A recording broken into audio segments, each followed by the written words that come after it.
A two-part Orlando Sentinel series called Unequal Futures looks at Florida's largest college scholarship program. Annie Martin and Leslie Postal are the reporters behind this. Leslie, Annie, tell us about this series and some of the findings. Yes, this series focuses on access to both Bright Futures, Florida's largest college scholarship program, and admission to the state's 12 universities. So what exactly were your findings in this? We found that students in more affluent communities have a leg up, both in terms of getting access to the Bright Future Scholarship and in gaining admission to the state universities. So looking into all the information, tell me about what you found and who is paying for it, who's getting these scholarships.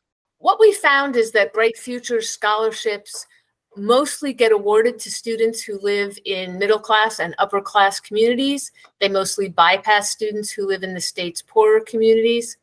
The funding, on the other hand, is sort of the reverse. Lottery sales are much higher in areas of low income and are lower in the higher wealth areas.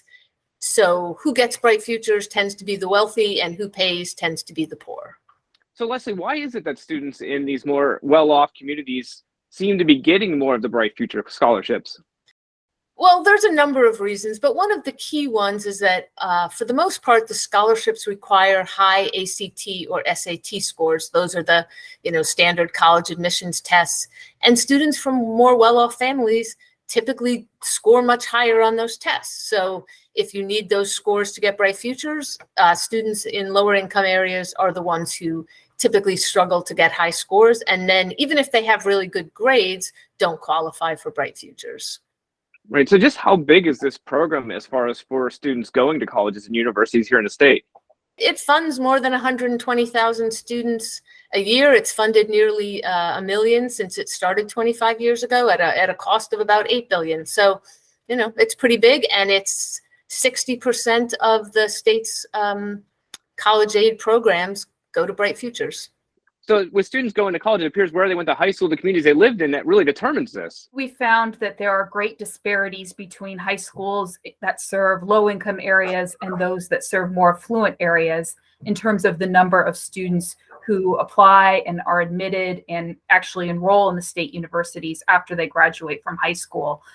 We found that high schools in low-income areas that serve a lot of kids from poor families send many fewer graduates to state universities than high schools that serve very affluent areas.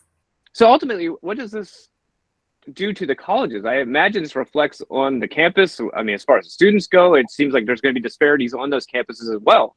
Well, since students from poorer families are disproportionately Black, we found that our state university campuses have very few Black students when compared to the number of high school graduates in the state who are Black.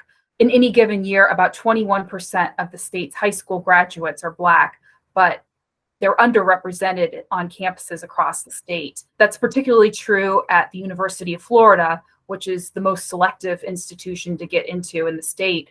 Only about 5% of the undergraduates there are Black.